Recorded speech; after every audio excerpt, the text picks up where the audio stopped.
Hello, sisters. Hello, sisters. This is Monica Wisdom of the Monica Wisdom Podcast. I almost said Black Women Amplified again. Welcome to the Soft Life as a LifeCode 8-part audio series. And this is a space where we come to tell the kind of truth that sets us free. So we're going to have a talk and a conversation that I feel like is long overdue. We're going to talk about a term that is used to describe how many of us feel in professional and personal spaces. And this term I no longer use, and I'm going to tell you why. The term is Imposter Syndrome. But I want you to know right here and right now, this term never belonged to us. I used to believe in it. I used the language to describe myself or what I was feeling because it felt familiar. But like I explained, it's not ours.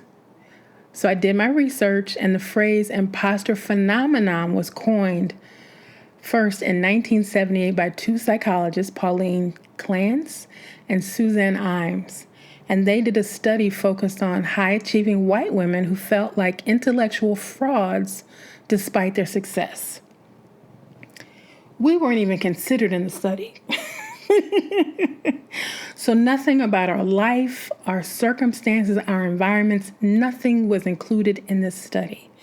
And then somebody put it in a blog post or a podcast or somewhere, and people started using the term imposter syndrome. But that is their experience. It's not ours. What Black women navigate in this world is not a syndrome of self-doubt. It is a response to living in systems that were not built to support who we are, our excellence, our drive, our lives. When you are constantly questioned, erased, overlooked, and asked to shrink in order to belong, that is not imposterism. That is survival. That is endurance. That has nothing to do with your capability. So many of us learn to enter these spaces with every credential, every degree, and every ounce of our brilliance so that we could just get in the door. But we were still met and still are met with doubt. We overprepare, we overperform, we overcompensate, not because we don't believe in ourselves, but because we've learned that our excellence still isn't enough to protect us from these biases. We're not imagining this, sis. It's not insecurity. It's the wear and tear of navigating white-dominated systems that constantly ask us to prove what we already know. And if you watched The View a couple of weeks ago when Whoopi was trying to have a conversation about race in America, you'll see exactly what I'm talking about. No matter how much we know, our lived experience, you could be an EGOT, you could be in 50 movies, you can be at the top of your game in every form of entertainment and still be questioned by people who haven't done a fifth of what you have accomplished. That's what I'm talking about here. That's not imposter syndrome. That is what I'm going to talk about in a few minutes. We've been told that if you know the game, you can play it. But the truth is, we've been playing this game for decades, and the rules keep shifting. We know the game, but I don't know about you, but I'm tired of playing it. I'm tired of playing it.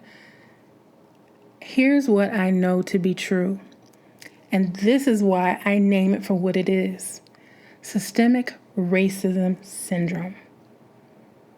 I'm going to say that again. Systemic racism syndrome. That is a term I made up. I put it on my podcast a couple of years ago, and I'm bringing it back up now because it is about who we are and what we have to deal with in this nation and in some places around the world. This isn't about an internal doubt. This is about external forces that make us question our belonging in spaces that we help build. This is the weight of having to do more to be considered enough.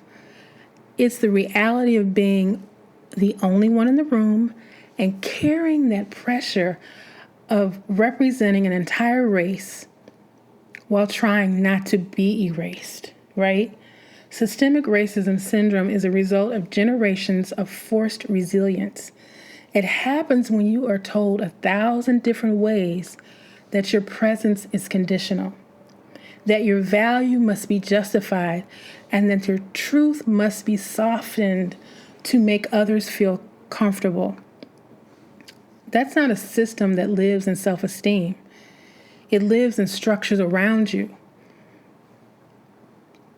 But it takes root inside of us when we're given a language that does not belong to us, when we're given a life that does not belong to us, and when we're not given the tools to name or release it, we adopt other names that sound similar but not quite there. For example, imposter syndrome. Living under these conditions costs us more than we talk about. It chips away at our self-esteem. It tears down and wears down our nervous system. And this is how it shows up. It shows up as fatigue. It shows up as anxiety, burnout, and sometimes even depression. It teaches us to smile when we want to scream. It silences our true peace. And it tells us to work harder even when our bodies are begging for rest, to push through, to keep going. And the saddest part of this is that so many of us believe that this is just what it means to be strong. But I'm here to tell you, strength is not supposed to hurt. Our survival should not be romanticized. That title of superwoman or strong black woman, that's a romantic version of a deep feeling a deep burden and a deep feeling that we have, that we're responsible for carrying so much. But here's the reality. It is time to reframe that inner narrative so that we can feel free. What we talk about in this podcast is the experiences that I've had and conversations I've had with many women and observing society. Because I'm a seer, so I see all the things. And what we think is self-doubt often is the echoes of someone else's voice. Someone who tried to define us before we knew our own power. And the truth of us, many of us are carrying those stories and we don't even know it. And they were never ours to begin with. It could be from generational trauma, right? It could be from societal trauma. It could be from constantly feeding yourself this crazy music and these television shows. So you're taking on other people's trauma because, as you know, we are very compassionate and very empathetic people and empathic people. And so when we are in a sea of a world that is not joy, peace, and love, we take all that on too. And these stories that are not ours are the stories that say we have to prove our worth, the stories that says we don't belong unless we're invited, the stories that says softness is weakness and we have to be strong, and success comes through struggle. Well, let's talk about it. Those stories are lies. And it's time to release them. When you begin to reframe the way that you speak to yourself, you change everything. You don't need to wait for anyone to validate you. Your presence in the room is validation. Your reflection in the mirror is validation. That next breath that you take is validation. Your brilliance, your leadership, your joy, that is the proof. So it is time to reclaim our narrative. You don't have to subscribe to that narrative that was never written for you, and you were not in mind when these two psychologists wrote that paper. You don't have to shrink, twist, bend, or camouflage your light to belong. You are not here by accident. You're a living legacy of those who came before you. And you are the blueprint for those that come after. Yeah, I said it. And this is your life code for today. This is what I want you to say to yourself. Write it down and own it. I am not an imposter. I am evidence of what's possible. Say that with your full chest. Whisper it if you're in a place where you can't shout. Write it down, make it a prayer, make it a promise. This is not being delusional. This is truth. You are not an imposter. You are evidence of what's possible. I want you to reflect on this. Take a moment and breathe. Put your hand on your heart and ask yourself, when did I first question if I was enough? What systems taught me that my brilliance was too much? And what would shift if I released those stories and reclaimed my own? Because here's the thing, sis, you're not broken. These are patterns and habits that we have adopted from other people. But patterns can be rewritten. And that's what healing does. It makes space for new truth to emerge.